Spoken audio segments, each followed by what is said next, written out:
The first thing Ethan Parker saw when his eyes opened was light, blinding, white, sterile light that burned through his eyelids and stabbed at his temples. The hum of machines filled the room, their rhythmic beeping syncing with the ache in his chest. He didn't know where he was. He didn't even know who he was. He blinked, confusion swirling in his pupils as a soft voice broke the silence. Greater than... Ethan? Can you hear me? He turned his head toward the sound. A woman sat beside his bed, her eyes red, her hands trembling as they held his. She looked like she hadn't slept in days. He studied her face, and then something happened. A flash, a spark, a flicker of recognition. Her face, he knew it. Not her name, not the story behind her tears, but the shape of her smile, the warmth in her eyes. It felt like home, greater than you, he whispered, his throat dry. I know you. She froze, a tear escaping down her cheek. Greater than... I'm Lila, she said softly. Your best friend. The words hit him like thunder. Best friend. It didn't feel enough. Something deeper twisted inside him, like love, like pain. But before he could speak again, the door swung open. Dr. Raymond Clark stepped in, clipboard in hand, his tone calm but firm. Greater than... Good, Ethan, you're awake. You had a serious accident, a car crash. You've been unconscious for 3 weeks. Ethan tried to sit up, but pain shot through his ribs. What? What happened? You suffered head trauma. You've lost parts of your memory, possibly long-term amnesia. We'll run more tests. Lila squeezed his hand, her tears falling freely now. Greater than... You're going to be okay, she whispered. I promise. But Ethan noticed something odd. When she said that, her hand trembled, and behind her eyes he caught something. Guilt. 2 days later, Ethan was discharged to his apartment, a place he didn't remember at all. Everything felt foreign.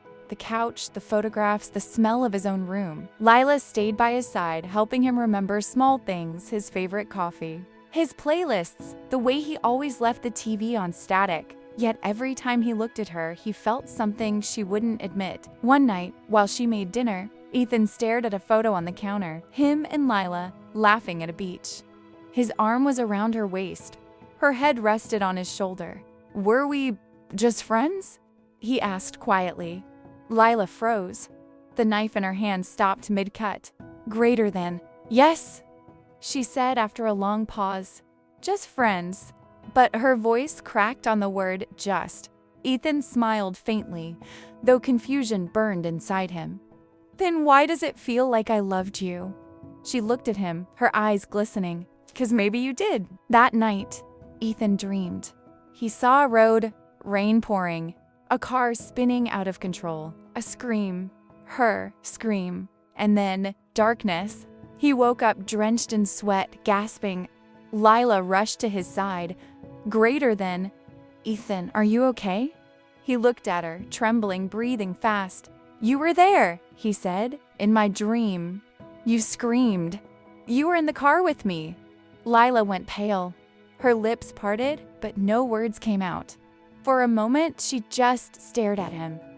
And she whispered, almost to herself, You weren't supposed to remember that. Ethan woke up again that morning with the same dull ache behind his eyes, the kind that came after too many sleepless nights and too many unanswered questions. The doctors said his memory loss was temporary, but temporary had stretched into 3 long months of confusion. He sat on the edge of his bed, his gaze fixed on the framed photo he'd found.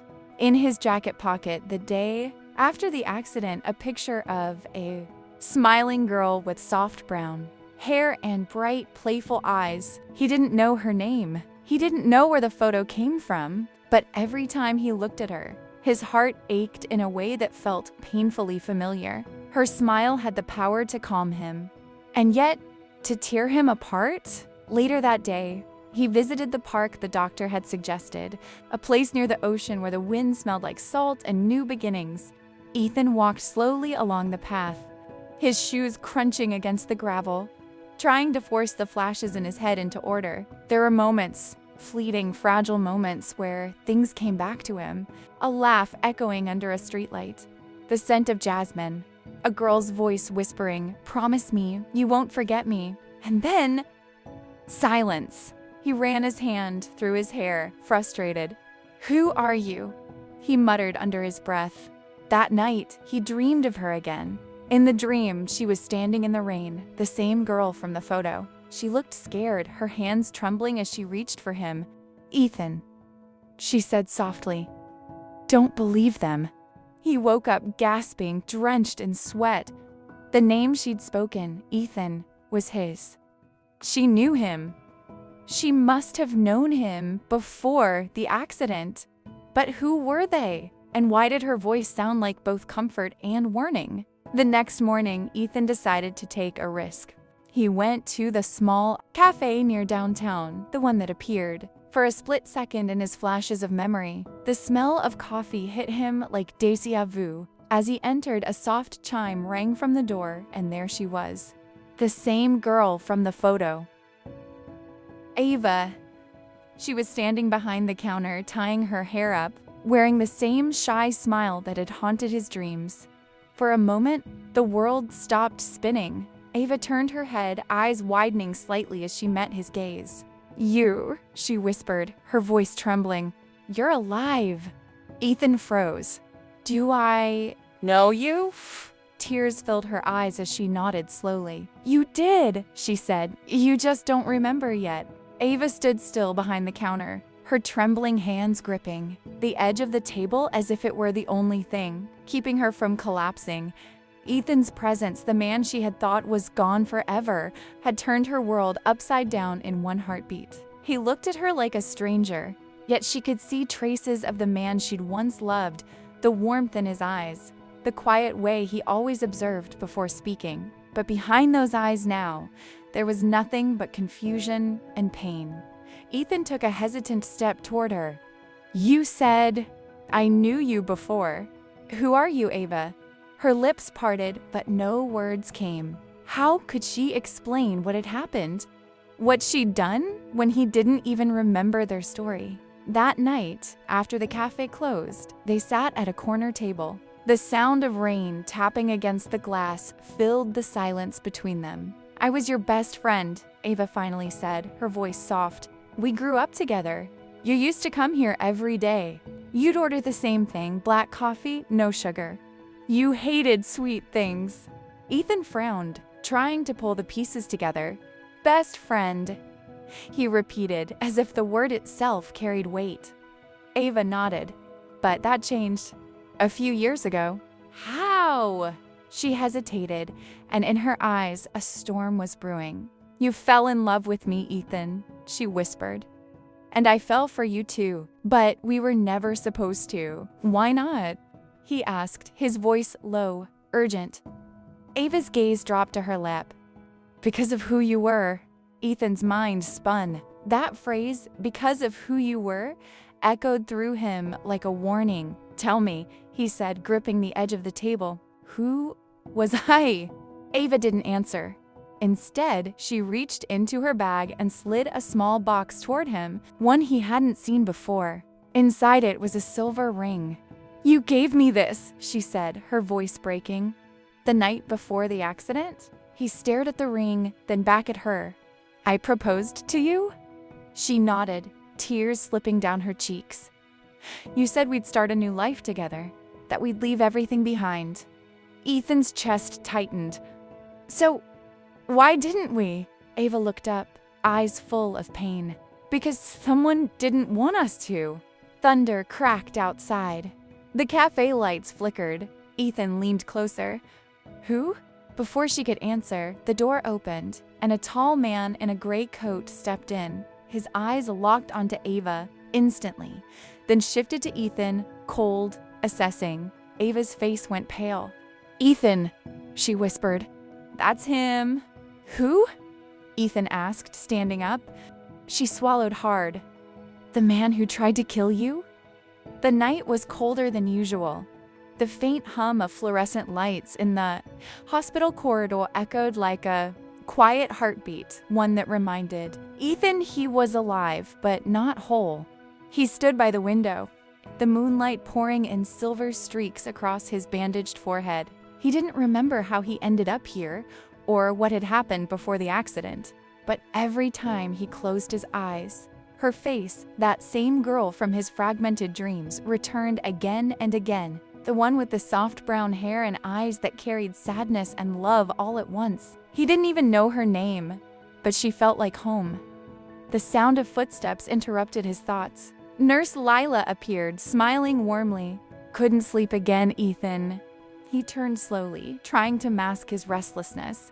"I keep seeing her." "The girl from your dreams?" she asked softly, adjusting the four-pole beside him. He nodded. "It's like she's waiting for me somewhere. But when I try to reach her, she disappears." Lila hesitated, then looked toward the end of the corridor. "You know, there's another patient here who's been having strange dreams too. She talks about a man she can't remember, someone who saved her." Ethan's pulse quickened. "What's her name?" Lila smiled faintly. "Ava." That name struck through him like electricity. His fingers tightened around the metal railing as flashes flickered through his mind. Laughter, ocean waves, a girl running through the rain, shouting, "Ethan!" It was her. The girl from his dreams wasn't just a memory. She was real. "Can I see her?" he asked, voice trembling. Lila frowned. "Visiting hours are over, and she's been through a lot. The doctor said she shouldn't be disturbed." But Ethan couldn't stop himself. That name kept repeating in his head like a song he couldn't forget. "Ava! Ava!" He waited until the hallway emptied, then quietly slipped past the nurse's station. The world outside her room seemed to fade as he reached for the door handle. Inside, the room was dim. The moonlight filtered through the curtains, illuminating her sleeping face. "Ava!" He froze.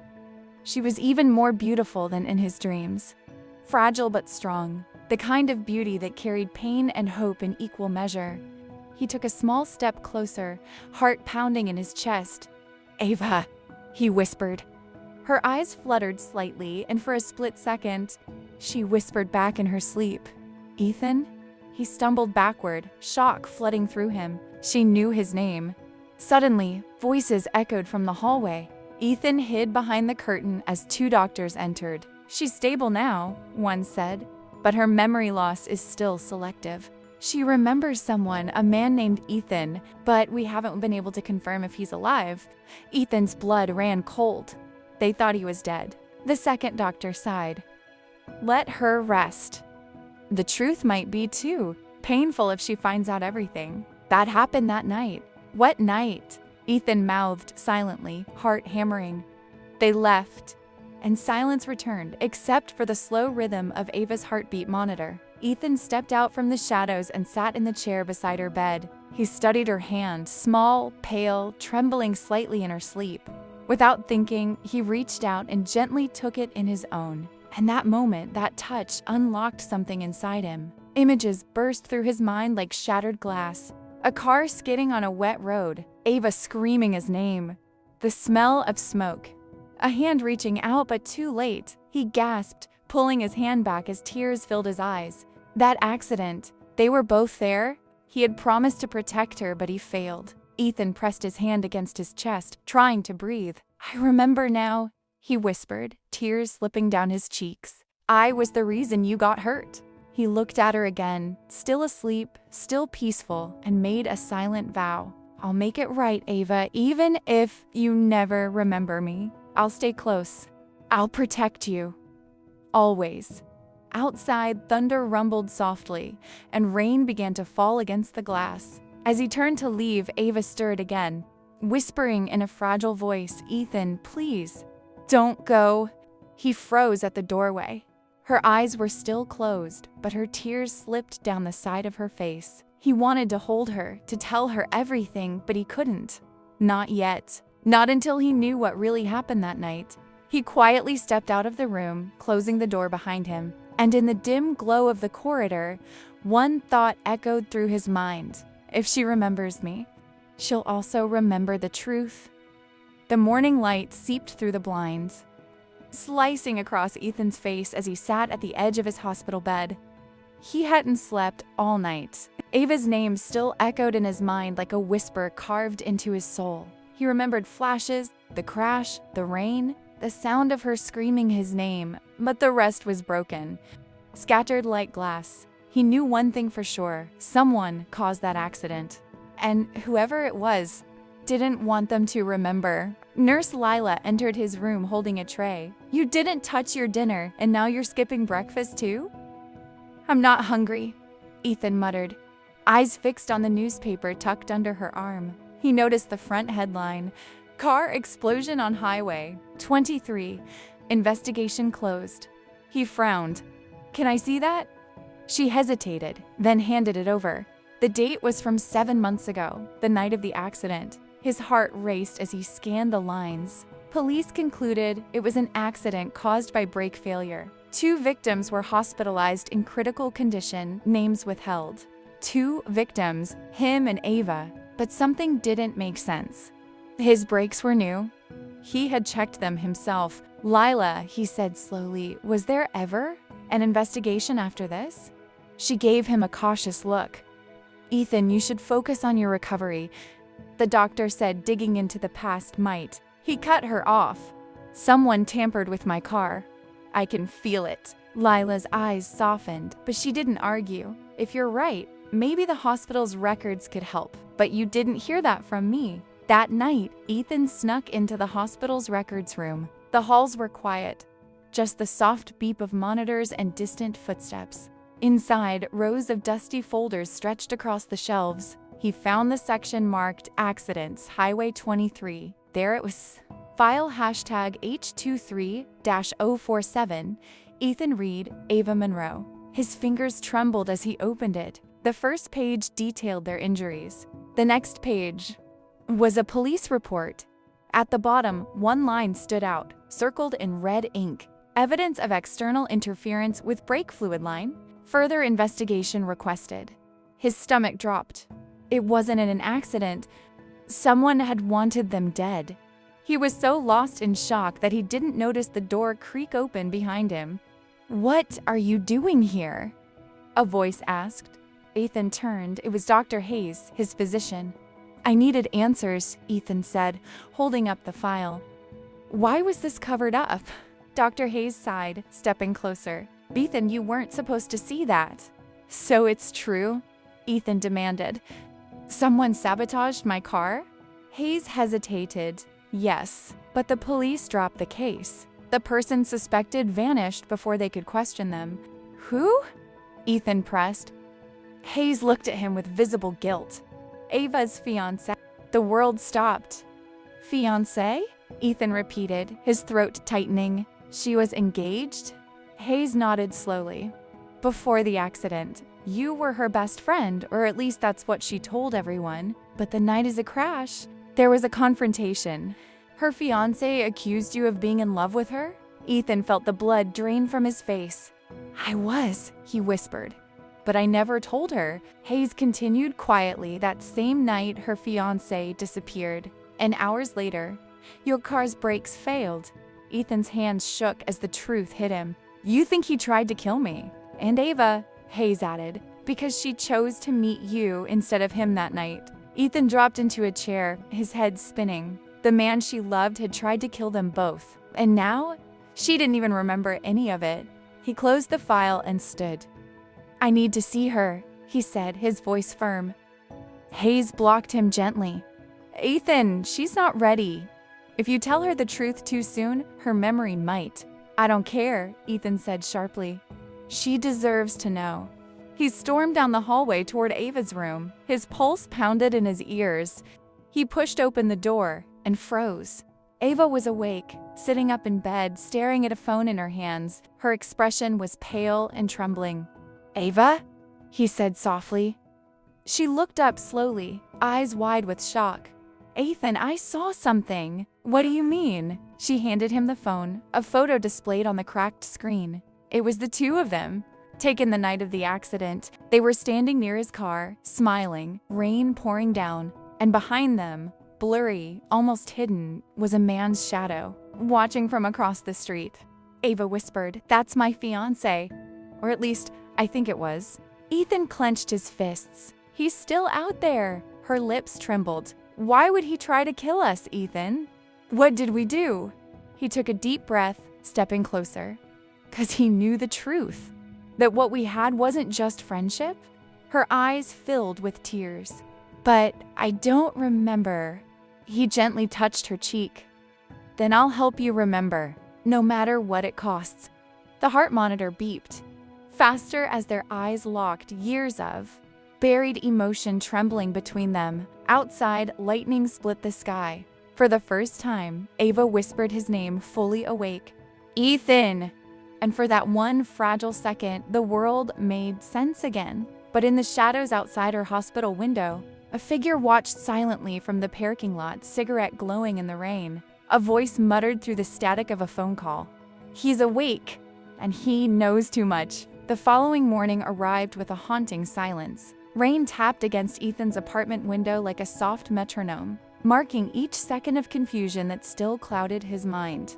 Sleep had been impossible. Flashes of faces, laughter, screams, all stitched together in fragments that refused to make sense. Ava sat at the small dining table, her eyes on him as he poured coffee with shaking hands. She hadn't spoken much since last night, but her eyes said everything: fear, hope, guilt. Ethan, she said quietly, you didn't tell me what you saw in that file. He froze, the mug trembling slightly before he set it down. Because I'm not sure I believe it, her brows furrowed. You said the report had your name on it. It did, he replied, but the person listed as deceased was me. Silence filled the room. Even the rain outside seemed to stop for a second. Ava blinked, her face paling. That's not possible, she whispered. Ethan nodded slowly. That's what I thought too. Until I saw the picture attached, it was me. Same scar, same face. They declared me dead after the car crash 2 years ago. But here I am. Ava's lips parted, trembling. Ethan, that's impossible. Someone must have changed the record. You can't be dead. He turned toward her, his expression hollow. Then why do I only remember you? Her heart sank. She'd hoped he wouldn't ask that. The truth, the real truth, wasn't something she was ready to tell him. She stood, walking toward him slowly, her voice soft but unsteady. Maybe because I'm the one who never gave up on you. But before Ethan could respond, his phone buzzed on the counter. Unknown number. He answered instinctively. Mr. Cole, a male voice said, calm and firm. You shouldn't have opened that file. Ethan's blood ran cold. Who is this? Someone trying to keep you alive, the voice replied. They'll come for you tonight. Don't trust anyone, not even her. The line went dead. Ava reached for him. Who was it? He stared at her, really stared. His pulse quickened, his instincts screaming. Do you know anything about a man named Dr. Rowan? Her eyes widened, a fraction too long before she said no. Ethan turned away. You just hesitated. Ava's breath caught. She hadn't meant to. The slip was tiny but fatal. He stepped back, shaking his head. What are you hiding from me? I'm trying to protect you. She cried out. If you knew everything, you'd hate me. His chest heaved. Try me. Tears filled her eyes, but before she could speak, glass shattered from the kitchen window. A small device rolled across the floor, releasing thick, white smoke. Get down! Ethan shouted, pulling Ava to the ground. They coughed, covering their faces as masked men stormed the apartment. Ethan's vision blurred, the world spinning. He tried to fight, but his muscles weakened, his mind slipping away. The last thing he saw before blacking out was Ava's terrified face as someone grabbed her wrist and whispered, Time's up, Ms. Hart. The city was quiet that morning, eerily so, as if it knew something sacred was about to happen. The storm had passed, leaving behind puddles that reflected the burnt orange of dawn. Ethan stood on the rooftop of the same hospital where his story had started 7 years ago, the place where his memories had faded into nothingness. He had been awake all night, replaying the flashes of images that had haunted him for weeks. The laughter, the beach, the white dress fluttering in the wind, and her face, Ava, the one who'd never left his heart. Even when his mind had forgotten, He held the torn photo in his hand, edges frayed, the ink smudged by rain. It was all he had left of a life he couldn't fully recall. Footsteps echoed softly behind him. He didn't turn. He didn't need to. "Ethan," her voice said, trembling, fragile, but unmistakably hers. He closed his eyes. "So it's true," he whispered. "It was you all along." Ava stepped closer, her heels clicking softly against the wet concrete. She was wearing the same locket he had given her before the accident, a silver heart with the letter E engraved inside. Her eyes shimmered as she looked at him, as though she couldn't decide whether it'll smile or cry. "You remembered?" she asked. Ethan laughed softly, the sound breaking apart into something close to a sob. "Not everything, just enough. Enough to know that every dream, every flash of warmth I felt, it was you." Ava took another step, hesitant, as if one wrong move might shatter the fragile moment. "I tried to remind you, Ethan, every year. Every message I sent that you never answered. I kept hoping you'd remember. I thought you were a stranger," he said, voice cracking. "I thought I was moving on. But every time I met someone new, I looked for you in them." Ava's tears finally fell, glistening like dew. 7 years, Ethan. 7 years I loved you while you forgot me." Ethan dropped the photo. It fluttered between them, landing in a puddle where their reflections merged together. "Then let me spend the rest of my life remembering you," he said, stepping closer. She reached out a trembling hand, touching his cheek. "You came back to me. I never really left," he whispered, wrapping his arms around her. The world seemed to stop. The wind slowed, the city lights dimmed, and all that existed was the warmth of their reunion. But just as peace returned, Ethan's chest tightened. He gasped, staggering backward. Ava caught him, fear flashing across her face. "What's happening?" she cried. He clutched his chest, groaning in pain. "My memories, they're flooding back too fast." He saw flashes, his car crash, the betrayal of someone he once trusted, a letter he never read. Each memory stabbed like lightning. And then, a final image. Ava standing in the rain, holding a blood-stained note, whispering, "I'll never forgive myself." Ethan froze. "Ava, what did you do?" Her face went pale. She looked away. "You weren't supposed to remember that." "What did you do?" he demanded, gripping her arms. She shook her head, tears streaming down her face. "I caused the accident, Ethan. The night you lost your memory. It was because of me. The world spun." Ethan took a step back, disbelief twisting his expression. You lied to me? I didn't mean to. I loved you, Ethan. I thought if you forgot, maybe we could start over without the pain, without the guilt." He stared at her, torn between rage and love, heartbreak and forgiveness. "You took everything from me, and still, all I want is you." She collapsed into his arms, sobbing. "I'm sorry. I'm so sorry." He rested his chin on her head. "Then let's not waste what's left of us in regret." They stood like that as the sun broke through the clouds, bathing them in light, a symbol of both redemption and the scars of love that time could never erase. Ending scene. A year later, Ethan and Ava walked hand in hand through the same park where they once first met. His memories had returned, all of them, the good and the bad. But instead of anger, there was peace. Love, he had learned, wasn't about perfection. It was about forgiveness and finding beauty in the broken pieces of the past. As they sat beneath the cherry blossoms, Ava smiled faintly and whispered, "Do you remember now?" Ethan squeezed her hand. "Every single thing. Ava, and I'd live through it all again just to find you once more." The petals fell softly around them, as if the world itself was applauding the love that had survived time, memory, and pain.